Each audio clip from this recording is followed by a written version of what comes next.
What's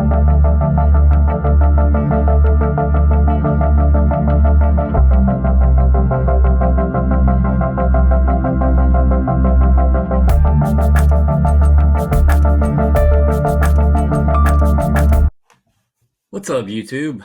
Bobbles and Ball Cards back with another video. It's Saturday, January 7th. Hope you guys have all had a great start to your weekend. Uh, I've had a little thought in my mind for most of the day, and just I don't know, sitting here, sorting through stuff and doing my normal thing. But this thought popped into my head, and I was like, I think this will make a good topic to use as a video and just see if the folks, the viewers, the community, what their thoughts are. And so I don't normally open up with this often, but if you enjoy the video, hit the thumbs up. Subscribe if you haven't and you enjoy the content. But specifically for this video, I want folks to comment because I just want to ask questions here. Um, because this is not a right or wrong answer situation.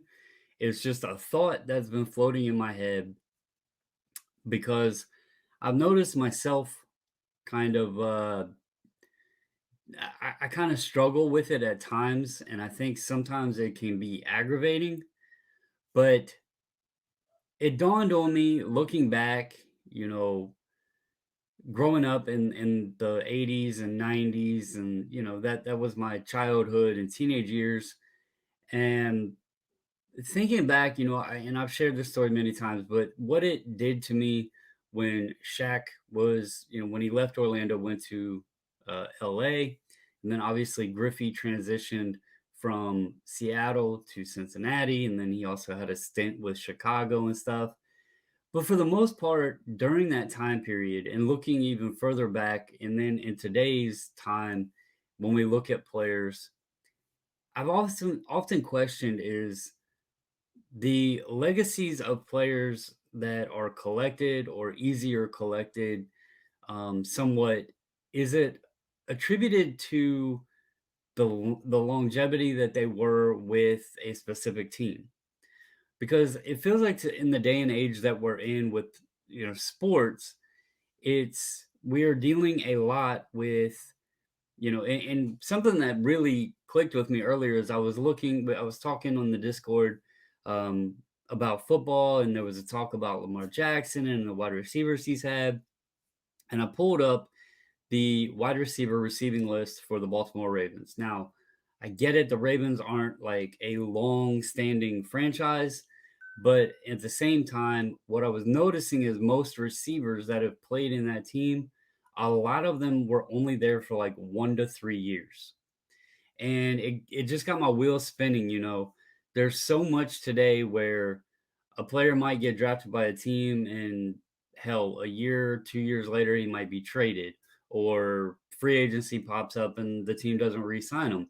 As a Nationals fan, obviously I have the flag back there behind me.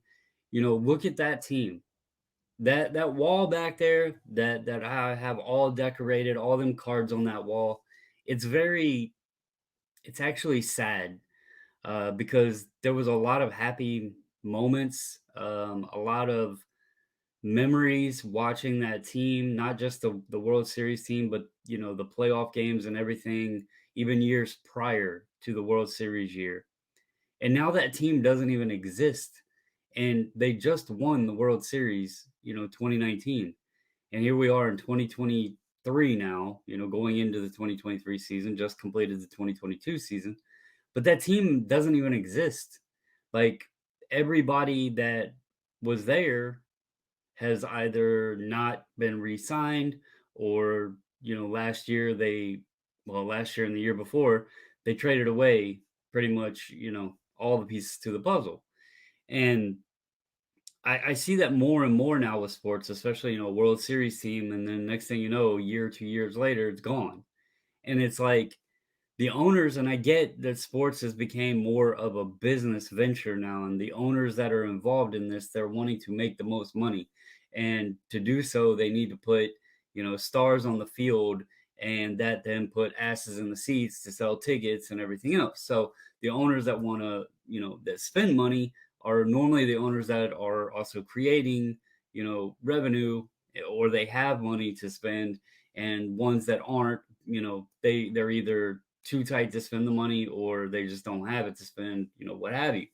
So, and this isn't just in baseball. Like, there's so many instances. I mean, Brady had a hell of a long career in New England, and then all of a sudden he goes to Tampa Bay. Well, that puts all of those New England fans in this predicament. Do you continue rooting for Tom Brady, or do you say, okay, he's gone? You know, it's a weird scenario to be put in, and I've wondered, do other folks struggle with this? Is it potentially affecting the way people are collecting today? Because I hear more and more folks that, especially like around my age, not only do we collect, 90s stuff because it's what we grew up with, but it's because those players are now finished their careers. But at the same token, when I buy Griffey, I only want Griffey in a Mariners uniform. Like, I might buy a Reds uni card on occasion, but 99.9% of the time, if I'm buying Griffey, it's going to be in a Mariners uniform. Same thing with Shaq. I did not root for the LA Lakers. In fact, when Shaq left Orlando, I then started cheering for Kevin Garnett and Stephon Marbury in the Minnesota Timberwolves because I liked having that combination, Shaq and Penny, and then I felt, well, KG and Marbury, and then of course, Marbury, he like left the league, and KG went on his way to Boston and everything. But it's the same like feeling. It it puts you as a fan, and I'm not just specifically talking card collector, but as a fan, it's hard to root for a team, let alone have a favorite player when you have no clue anymore how long that player is going to even stay on a team.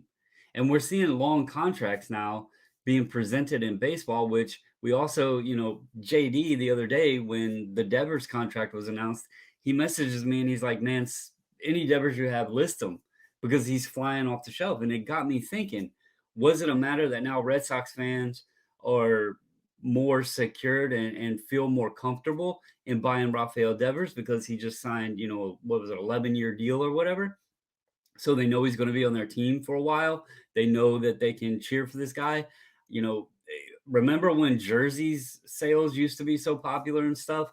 We knew that, the players are going to be around and we could spend the money to buy a jersey and support the player we wanted. Today, hell, every jersey I own, none of the players are on the team. And it feels like you're just wasting money at that point because you're buying a jersey to support a player and then he's, no longer even on the damn team.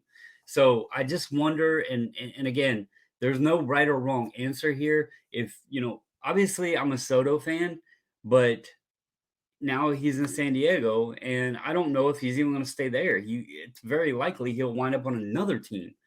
Trey Turner has went from the Nats to the Dodgers, and now he's in Philadelphia. Max Scherzer was a national. Well, he's made many rounds, but he was a national when I was a fan, and then he went to the Dodgers, and now he's in New York. A rival team. So there's many scenarios here where we're seeing it like these year or two stops for a player and then they're on to the next team. Basketball, they sign these super max contracts and boom, it doesn't matter. They might be traded or whatever, demand a trade the next year. It's like there's no security as a fan anymore, and it's kind of difficult to even get attached to a player because I want to root for a player on the team I enjoy. I don't want to just root for a player just for the hell of it. Like, because then I feel like I'm rooting, I have to have a favorite team, but also root a player outside of that team. And then I get this weird feeling like I'm rooting against my team, so to speak. So I don't know. It's just something that I'm wondering if it kind of affects the way people collect cards today, especially with the current players. Um, prospecting in baseball, hell, prospects get traded all the time before they ever make their debut. They might wind up on multiple different teams before they make their debut. And then, the first Bowmans are so popular, and hell, the guy's not even on, in the team uniform that he ever played a game for. So it's just something that's I've been juggling in my brain all day. I thought, hell with it, let's get on, let's ask some questions, and let me know. Comment down below.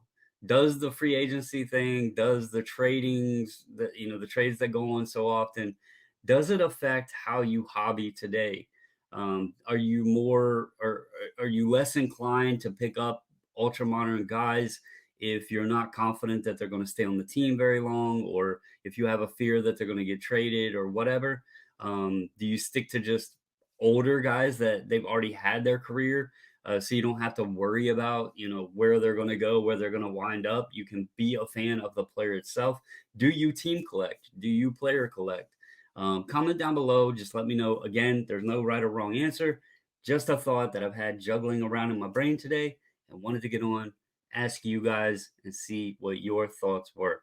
So that's all I got for you. Just short and sweet, asking some questions. Hope you all have a wonderful weekend. Hope you have a wonderful Saturday night.